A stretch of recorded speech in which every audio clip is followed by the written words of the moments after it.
Welcome to the 86th Airhacks TV, and today we have a packed show. I think 17 questions. So let's start first with the how to call it, meta topics. So I already announced several times I plan to do something like an interactive Airhacks TV show. And it actually happened. It was the big Airhacks debate. Why the strange name? So actually, I wanted to call it Great Airhacks Debate or Great Airhacks Discussion. But a big Airhacks debate can be shortened to BAD, bad, the bad show, which is cool. So now this is big Airhacks debate. The first was already there. What is it? So basically I invited, there was like, I think 35 people attended, and we discussed boundary control entity for the front end. And very similar to the Airhacks TV, except it was bidirectional. So we had the discussions with cameras, and the show was not recorded. And I plan to repeat that in 2-3 months about another topic. So if there is something interesting, I will announce the show. But I think we should restrict this to at most 30-35 attendees. So there will be wait list, but I'm not sure whether I will allow more than 35 attendees. So okay, this week it will be a smaller workshop, building mobile apps with vanilla web components. Or Mobila web components, Redux and lit-HTML. And I was told that the attendees say, okay, we are not that interested in mobile, but maybe it was the title is misleading. So I plan to do service workers and of course some mobile like geolocation, but I don't know, no idea how to call it. So maybe building native apps, something like this, right? So yeah, this show, this workshop is going to be smaller. So right now there are around 15 attendees. So it is going to be intense. So there are already registrations for the workshop in July the 8th. And today I got the idea for the next workshop. So the last test workshop, I think, was 3 years ago. So I would like to combine testing, observability, and resiliency. And so summer is going to be tough, but I found a slot in December the 9th. So save the date. So we will talk about testing, test containers, cloud testing, observability metrics, the whole day, just about that. Okay, these were the announcements. And now start with the very first question. And I would like to go to there. Now, and this is the Hans Pikemat, friend of the show. He already attended the Airhacks Live show the last time, I think, about events. So, and he asked me, so to shorten his request is how to force Payara not to wrap validation messages from JPA. And this is not that easy because the JPA, not messages, exceptions are wrapped by Eclipse link, not actually Payara. But let's see, there is, oh, I have too many tabs open. So there should be a tab with, yeah, bucket for, oh, this is exactly this, what I wanted to find. And this is, these are configuration from Eclipse link and persistence unit properties from org Eclipse persistence actually. And what you can do is you can search for handler, and there's exception handler class here. And the exception handler class, you can register your exception handler. And I think this would be the hack where you can prevent Eclipse link of rethrowing the exception. So I would try that. I didn't find anything on Payara, so I think you will have to go that route. So Payara uses Eclipse link for JPA implementation. So I would try that if it is really important for you. So I will close the tab because we have tab overflow exception. So Hans also asked me, I'm wondering if this construction EGB method makes sense. It makes sense because everything which is asynchronous has to be requires new or not transaction at all. You cannot just reuse the transaction in an asynchronous method. Why not? Think about that. You could call this method in already active transaction, right? So, and the active transaction if this method is asynchronous, the active transaction will immediately complete. Also, the inner transaction is working, so there is no way, or is active. There is no way of reusing the transactions. You know what I mean? Because we have the outer transaction, and because this method is asynchronous, the outer transaction wouldn't wait for this one, so it would complete immediately. Because it completes, it doesn't know whether this transaction is successful or not, so you can only have new transactions which are asynchronous. Does asynchronous already imply a new transaction? This is an EJB, and the standard is required, which will imply a new transaction, yes. So Fanetto, Stefan F. Oh, Fanetto, I think. And he works Java, Python, Scala, and Ruby, and from Canada in Hamburg. That's interesting. From Canada in Hamburg. Okay. He's from Canada and lives in Hamburg. I thought, okay, why is Canada in Hamburg? Okay, now I got you. And software engineer, Java, Python, Scala, and Ruby. So a question to you: how it is possible to know 4 languages and several dots at the same time? So for me, it's always, mysterious. How much time are you spending just learning new languages per day? This would be an interesting question to you. But he asked me, what do you think of Gradle? Why do you only use Maven? If you watch what I am doing with Maven, the question is, would I be faster or would be something better by using Gradle? So that's the question, right? So you saw me using Maven all the time. I use Maven all the time. And for me, Maven is just a tool which disappears behind the scenes. So I don't have to think about Maven twice. It's just using Maven. It is fast, it is simple in my world. So there is nothing to optimize. This is exactly if I have a knife. I'm using my knife every day, but I don't think about having a sharper knife because my knife is good enough and there will be no difference, right? So, but Gradle is great, but my build systems does not require this greatness. So I have very simple builds because I'm using mostly, microprofile, Jakarta IE, stuff like that. So there is no lots of scripting or programming required. So, yeah, but if there is a, I would say, if Maven would be too complicated for me or too long or something, the next choice would be Gradle. So I would pick Gradle immediately. So Hans again, so it's very active, Hans. So Hans, I should send you a t-shirt or something. So he asked me, is it possible to create a JTA transaction in a servlet and pass that on somehow to EJB? This is very possible, and actually I wrote about that. Let's see. This is actually the link. If you search for that, is maybe I should copy this to the chat, right? So this is why we have chat. So here is it in the chat. And this is one of the tutorials which I immediately remembered because I got a lot of questions about that. Back then, was Tomcat very fashionable? I never got the idea, but people just wanted to use Tomcat without application servers. When was it actually? Because this tutorial hunted me the entire time back then. I think 10 years ago or something. But the point is, they starting to show you how to do that, and they show you then a servlet somewhere. Let's say servlet. Yeah. With injected user transaction, this is the point. Somewhere.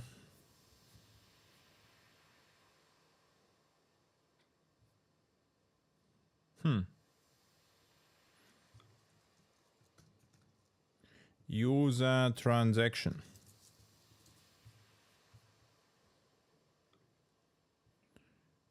So user transaction. There is one.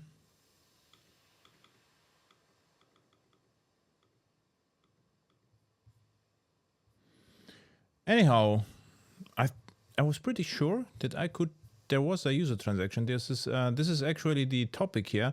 You see, this is how they do it by hand. So you can do this manually. Then you can use. This is strangely formatted. You can use injected user transaction. But take a look at the tutorial and I can tell you. So let's assume JTA data source. Let's assume the tutorial doesn't contain information here. So you will have to inject user transaction. This will just work. And with the user transaction, you can just call begin and commit. And if your EJB or whatever it is, it doesn't have to be EJB, is called in the same thread, the transaction is going to be reused. And there are various things to do. So you can either inject the user transaction. If the injection doesn't work, you can pick the user transaction from the JNDI namespace, and it will also work. And then the transaction is going to be reused. In worst case, you can do what they are doing here.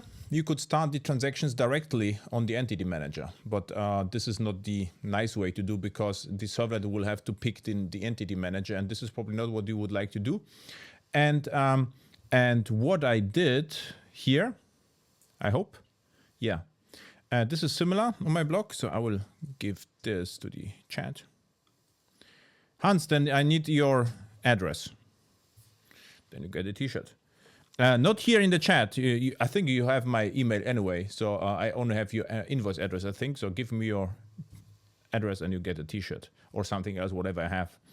So now, what this is similar story. I had to start transactions earlier to get the optimistic lock exception. And what I did here, this is, I wrote something like that. And this is basically the same code you would have in servlets. So I have user transaction and then begin and commit. And this is basically it, right? And if you call the EJB here, it is called. So I would try that. It should work in all application servers. Okay. So this comes later.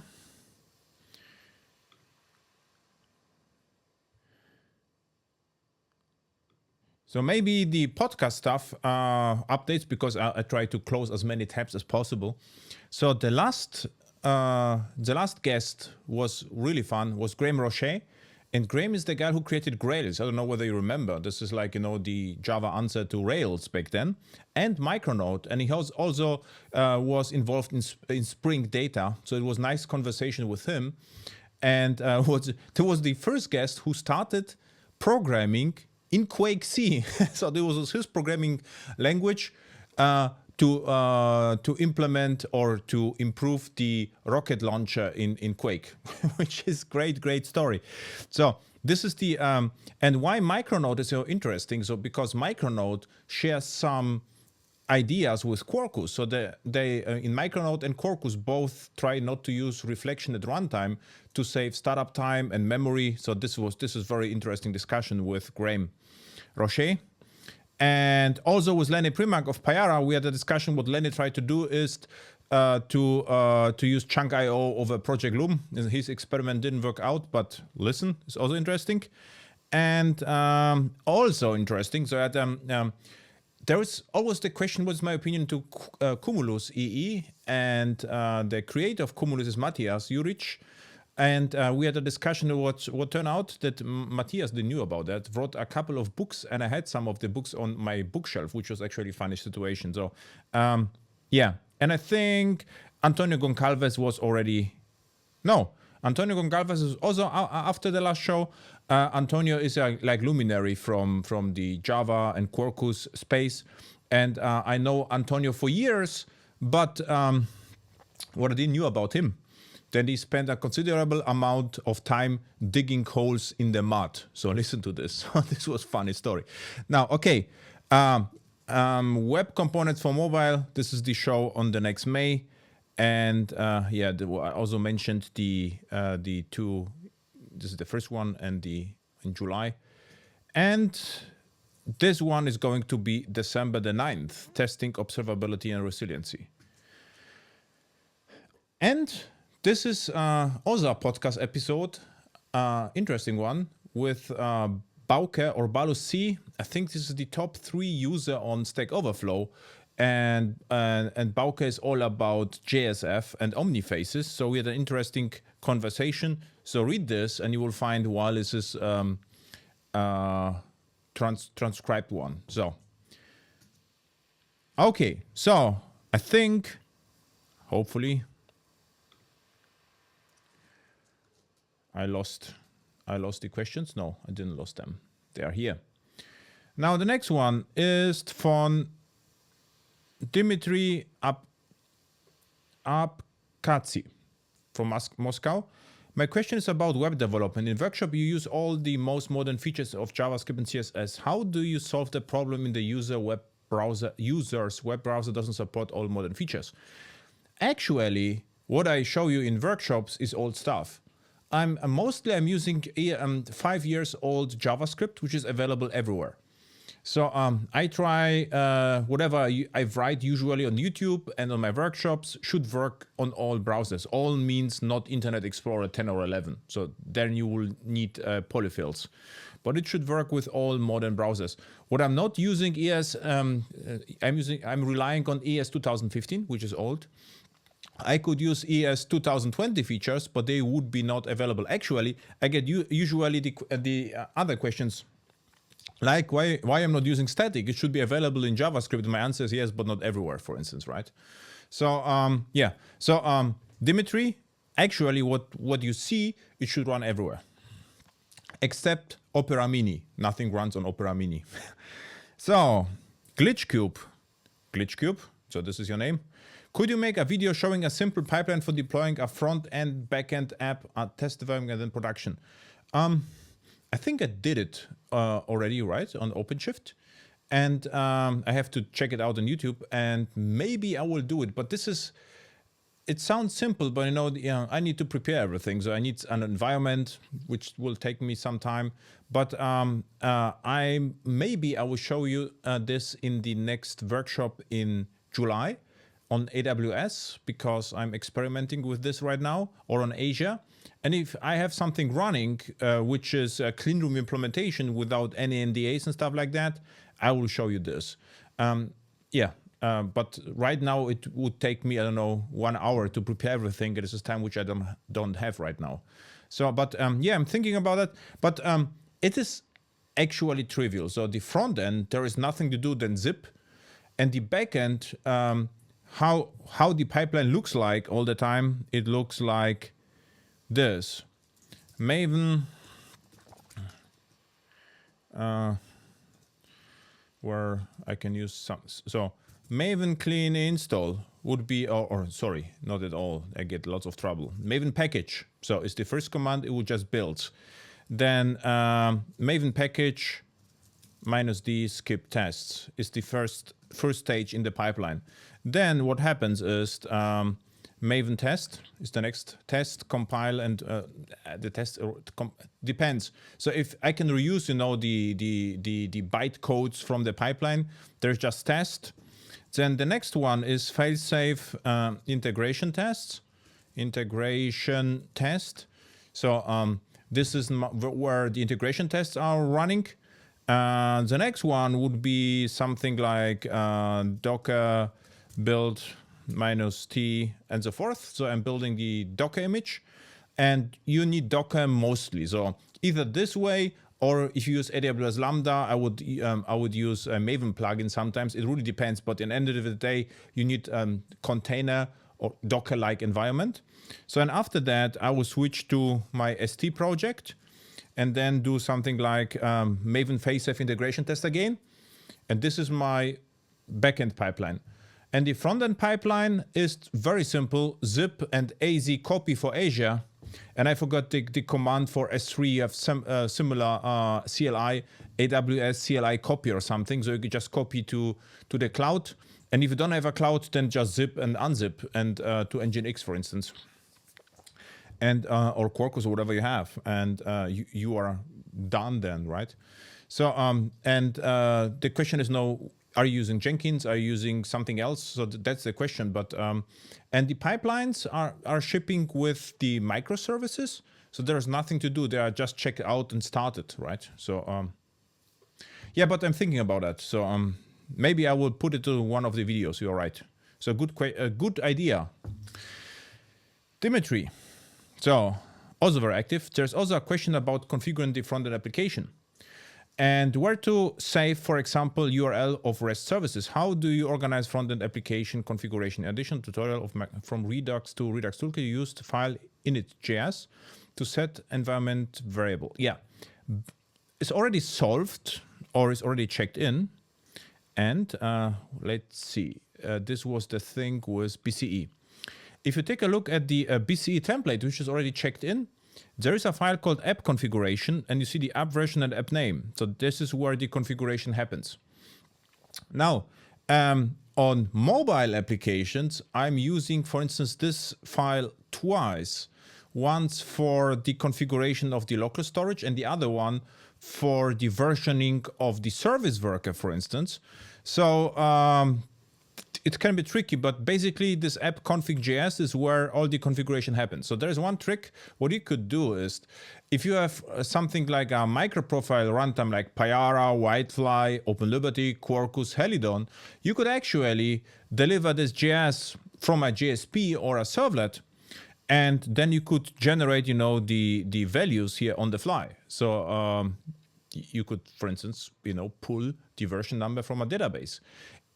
If you are running in the clouds, so then usually, the frontend would be on S3 or Azure. So it would be like almost like cold storage, so there is no server involved.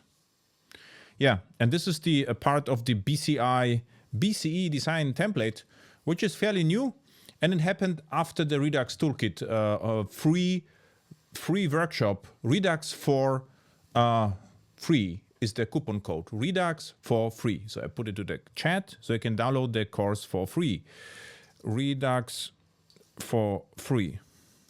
So the question is why I recording a workshop and then creating a coupon code, Redux for free. So the initial idea was to record the workshop for free, but it's impossible on Vimeo to have a workshop for free. So it is very cheap one. So Lightning workshop, $5, and if you follow me, you have the coupon code Redux for free, so you get it for free. And this workshop is actually an extension from the existing one, so it is fair. I mean, it can be free, right? But the idea of recording more shorter workshops, I think, is better because I'm thinking about a couple of ideas. So it might be that will record smaller workshops like modules about specific topics. Okay. So this was the BCE. Take a look on that. The configuration should be solved here. So I will just close that. And so back to here.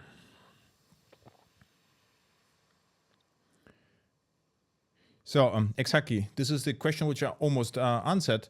What web server do you use for front-end applications? So it really differs. So if we are running on-site in private cloud-like environments, then you don't have S3 or something like this available.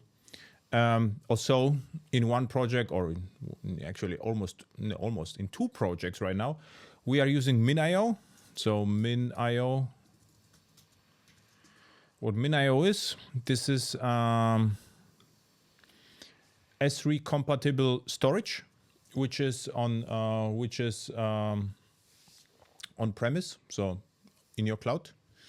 So you could have that, but so usually we have two application servers or two runtimes. One is for frontend, one is for backend, or some clients are running Nginx or Apache, for instance. Apache HTTPD still is used a lot.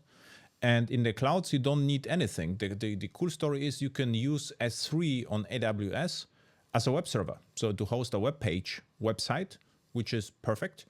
And the same we did on Azure. And the cool story on Azure is on S3 the same. You even get self-signed certificate. So you can just use, test it with service workers. So you would just copy everything to S3. This is kind of, it looks like FTP. So you are just uploading the stuff to a folder and then it's immediately accessible. Then with Route 53, or I forgot the name on Azure, you can just, order and DNS name and you are set. And in backend, then you usually will have a kind of microprofile, Quarkus, OpenLiberty, whatever, which runs as a Lambda or as a container service. So during development, you use browser sync, but in production, not browser sync, of course. This is what I do in production. And by the way, if I have to test service workers, what I do then in development is what I recently recorded a video about service workers, Quarkus, and SSL. This is exactly what I do with service workers. Why? Because browser sync pushes in advance, all the dependencies to the browser, and this is really makes debugging of service workers harder. So I try for the service worker development, I rely just on the web server without hot reloading. Perfect. Gunnar Prüfer ask,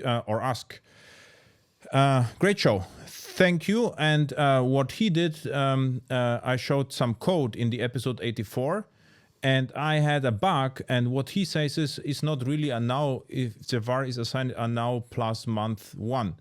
Okay, what I didn't have time to think about what you wrote, but I showed you the actual code. So this is the code which I use from the command line. So if I say here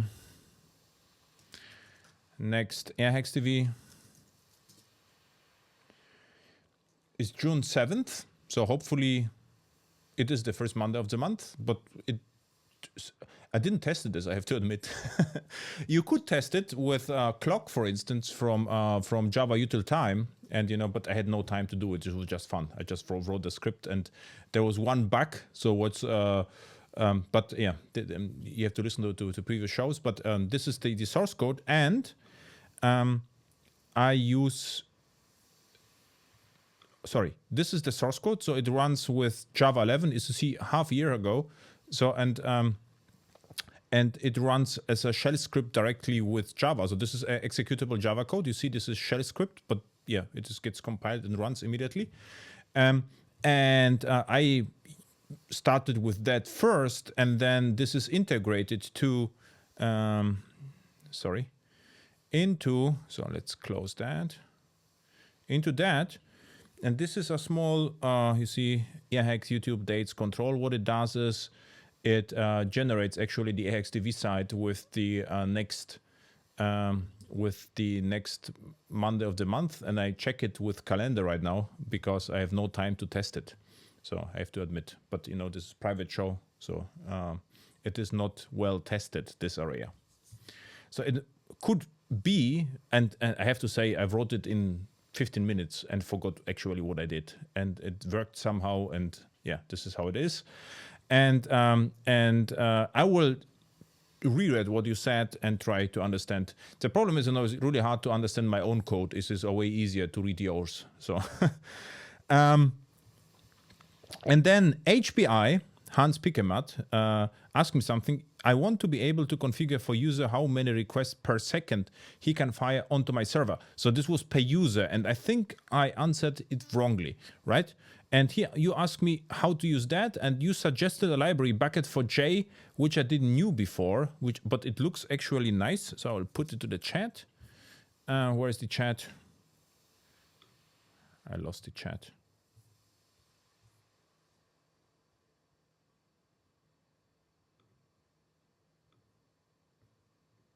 Okay, here's the chat. It's behind the editor. Exactly. This is the command, Hans. AWS S3 copy. Exactly. This is how it works. And then it just copies this in a folder. And you can have even accelerated bucket with more performance, a little bit more expensive, but this is how it is. Yeah, Bucket4J looks nice, and it is an interesting project. I never used that before, but how to solve it without any external library, right? The question is, let's assume, so what I understood is what you would like to have is per user metrics, how many users are in the system. So the first question is how to identify the user. So if the user were a JSF application, this would be easy, because then I can use application scope, injected, let's say, hashmap, or hashmap, not even hashmap, a counter, and I have the solution. But let's imagine it is not session scoped and not JSF and not servlet. So how to solve it then? Then you have for sure something like JSON Web Token, and the JSON Web Token can be injected. or the principal can be injected. What you need is something identifiable. And what you can do then is you can use the username or the JSON Web Token. This is the unique identifier of the user as a key in a hash map in a singleton, which is injected to application scoped or at singleton class. And the hash map has to be concurrent hash map, of course. And then we have our metrics, right? Then we have our reusable metric per user. This is what you can do. So again, you can inject principal, you can inject JSON Web Token, use the user as a key, not the user, the string, the username as a key, or the JSON Web Token ID as a key. And the value could be a counter. And then you have the matrix per user. Okay. Now, the next question is, in Java EE application with JSF, I would like to replicate HTTP sessions to a large number of containerized instances. How would you implement this? So in Payara, just use Hazelcast. It's just built in, test it. I would just go with that because it is already tested. And if it doesn't work, I will go to the Payara guys and try to file a bug. So without Payara, you have to choose whatever the container provides to you. You'd say there is no cluster support for your container. Then I would probably use Infinispan or Hazelcast to implement that. Redis, not Redis actually. So the question is, why Redis? Is I would say unusual choice for Java. Infinispan or Hazelcast would be my first choice because they are Java frameworks. Or you could use cache, but this is not distributed cache. It's called Caffeine. This is also on the podcast. It's one very, very fast cache, but it's not distributed. It's a local cache. So this is how I would approach the things. And of course, an experience on the limitations. Limitation is, of course, CAP theorem, consistency, availability, partition tolerance. So because you have multiple nodes which have communicate with each other, the problem is, of course, what you can do, right? I can either synchronously replicate the code, then it won't scale, or asynchronously replicate the code. And the problem, if you asynchronously replicate that, is not consistent. So what you will need probably is session affinity with asynchronous replication. But if you are unlucky, it can still happen that you will lose your session. And therefore, we try not to replicate HTTP sessions because they are not bulletproof. And if something is really important, then I will store it in a database, in a central database. So this is why I usually never replicate the HTTP sessions. In worst case, the user will have to relog in. So then Ali BTTB asked me, what is your view on software development process? Do you use UML? Sometimes I sketch something. And back then, there was a TogetherJ. I don't know whether you remember. And I really like TogetherJ because you could very quickly draw the rectangles. What I never believed is the extensive use of stereotypes and tag values. They were just too much. And I mean, I use them for code generation. But what I also met in projects were, I don't know whether they were developers, let's call developer-like persons, mostly architects, who really loved, all the tagged values and stereotypes, and they just talk all the time about the design process and never wrote code, which I didn't like at all. So UML is a little bit dangerous in this, from this point of view, but from the pragmatic perspective, why not? I mean, you can just draw UML. But from development process, how to start? So you have to listen to your business department first and try to understand what are the key concepts of the system you are building. And if you know the key concepts, then you will find names for the key concepts. And these are packages or components. This is what I start with. And the packages is the first thing. The data is the next thing. So for every package you get in Java 16, let's say Java 16 records, or in prior Java 16 JPA entities or something like this, right? And this is the data, and then from there you start, to build the boundaries, and the boundaries is just the REST services. This is how it happens. And are use cases and sequence diagrams still relevant? I would say sequence diagrams will never that relevant because we only did it for complex logic. And activity diagrams we use from time to time, but never extensively. And what are the required documents? I mean, the required document, from my perspective, is a vision statement. So what the vision statement is one pager where someone explains in clear words why we are building the software. This is a must. And usually in larger projects, and now it's getting better because the project gets smaller, but if you are in large project, if you ask, the developers why we are building the system, no one knows.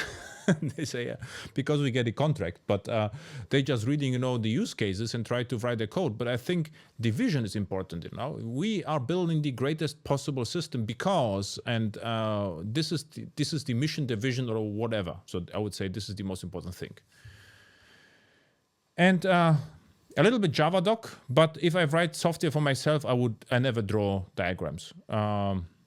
No, but if I discuss with my clients, what I do, sometimes I use OmniGraffle, sometimes I use Drawio. If my clients have Enterprise Architect, I can also draw with Enterprise Architect, but this is not formal. It's more like a fast way to create diagrams, right? So Gunnar asked me, what would be your preferred way to deploy an application as web component? Would you deploy front end and back end separately? So interesting. I got 3 similar questions this time. Yes, always separately. And the reason being is because the front end comes with more modification than the back end. And if CSS changes or the HTML structure, then the backend doesn't have to be redeployed. This is the only reason. In how you would serve the front end, we already had it with in Cloud S3 or Azure Blob Storage, and let's say on OpenShift Nginx or Quarkus, depends what the client has, on a bare metal Apache server, let's say. You can use also Traefik. This is the, I think, Swedish web server, is also very fast. Yeah. Just serve it from a plain Nginx Docker container. Yes, you can also do that, or as I said, Apache.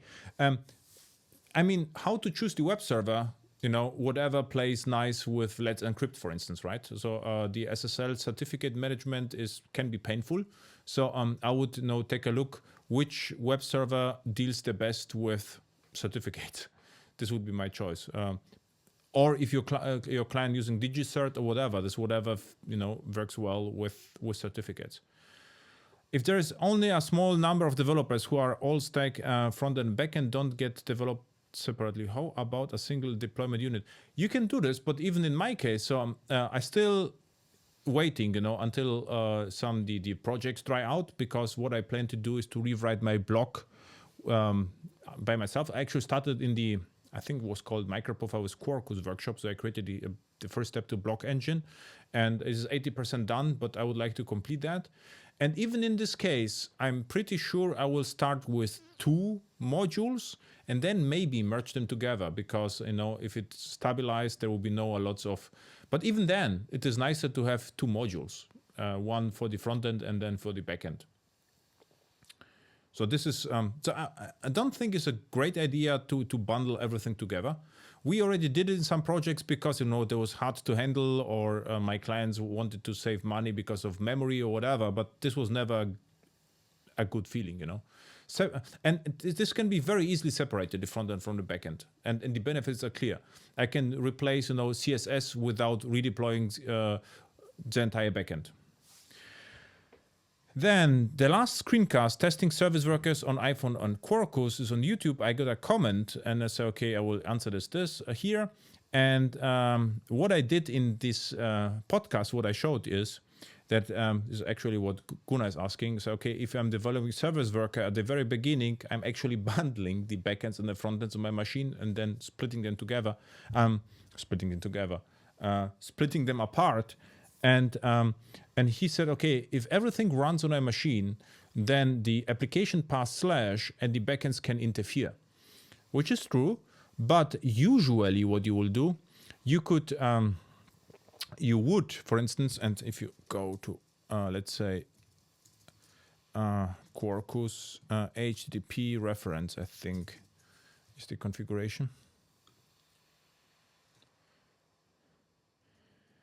And context. Yeah. If you check here on Quarkus, you can, for instance, have Quarkus servlet context path or Quarkus HTTP root path. The same is true. You can specify this on Payara, Whitefly, and the other servers as well. And so what it means is this is the entry point of the static assets. And this application path can be also used on Quarkus. So you can specify to what your REST endpoint is listening. And usually what you can do, you can specify like a prefix / we had resources, so there was never a problem before. But if you use the /, then of course the REST can interfere with static assets, which is a problem.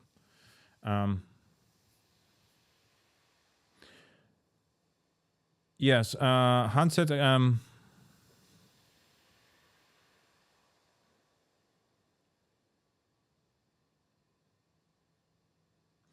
what about JCache?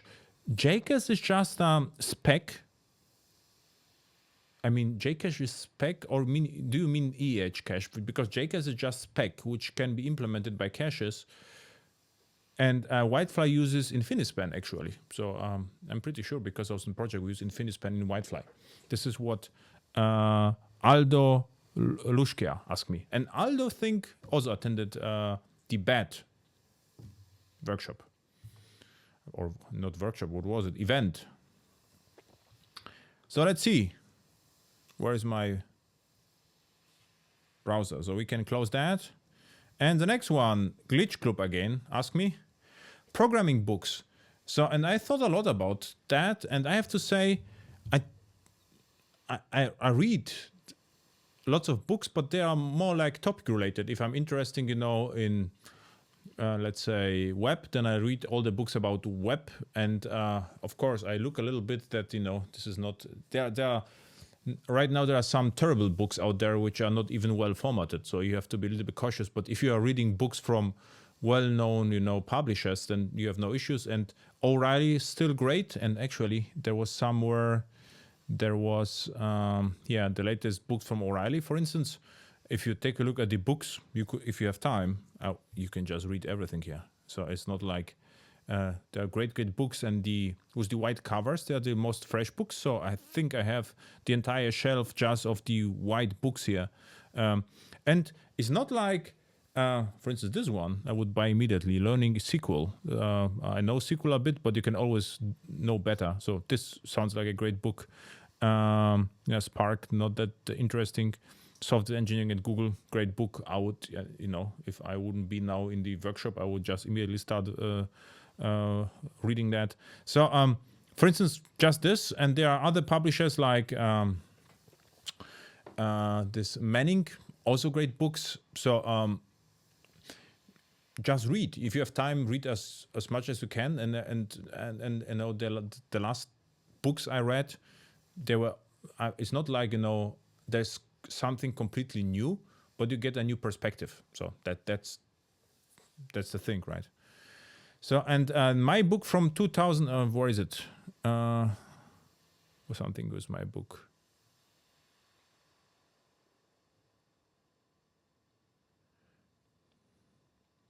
So, and my book from 2012, is the content still relevant? I think what it means relevant. So, yeah, it is. This is exactly what I do right now.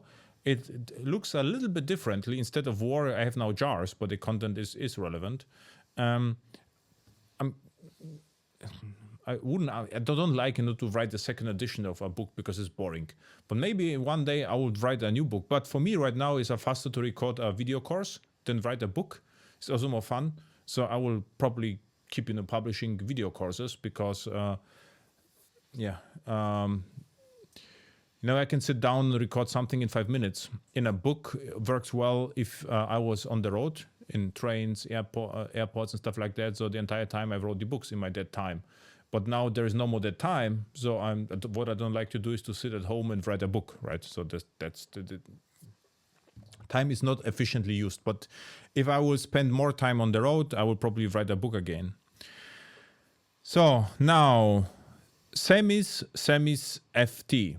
FT stands, of course, for fault tolerance. So there's the fault tolerant SEMI. Ask me, What is the simple Javaistic way to build real-time bidding systems? So Javaistic, this is friend of the show. He already knows that we or are Java-y or Jakartaistic or microprofilistic, of course. So, and now the question, back to the question, a stream of prices flow and you should act for each price in order to send the time frame. So the interesting part is where the pricing are coming from. If the prices are coming from an reactive resource, like let's say Kafka, right? So if the prices come from Kafka, the best Javaistic solution to that would be to use reactive messaging in profile. I think this is the specification. And then you basically done, because you have one method with the parameter where your prices are consumed, and yeah, you get the price and you can do whatever you like. So if you can do even better, but this is a little bit outside of microprofile in Jakarta. Let's say you could use Kafka streams to automatically do something with it in reactive manner. So the Jakartaistic or microprofilistic way of dealing with that is if you have reactive resource, you should use reactive programming. If the resource is not reactive, then probably you will have to use something like WebSockets or the question is the main question is here, where you get the stream from. Is it like already a reactive stream or you have to build it by yourself? So that's the question, right? And message queue system would be not the best choice, I would say. And can we solve with Java concurrency classes? Of course, you could even use the Java 9 reactive was introduced, reactive publisher and all the stuff. So this would be even better. Flow, this is what I search for.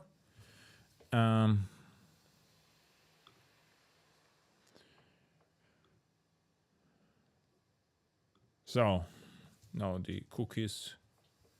So this is what I would look at first, Java util concurring flow. And I use it already in a project. And this is also compatible with microprofile reactive messaging. I think this is the microprofile reactive messaging. Yeah, exactly. This is the spec. Where's the chat? Chat, where are you? Ah, the chat is here. I'm glad you like the video course. It's more fun. So, so Twitter is lazy, but chat is hyperactive, which is good. So just.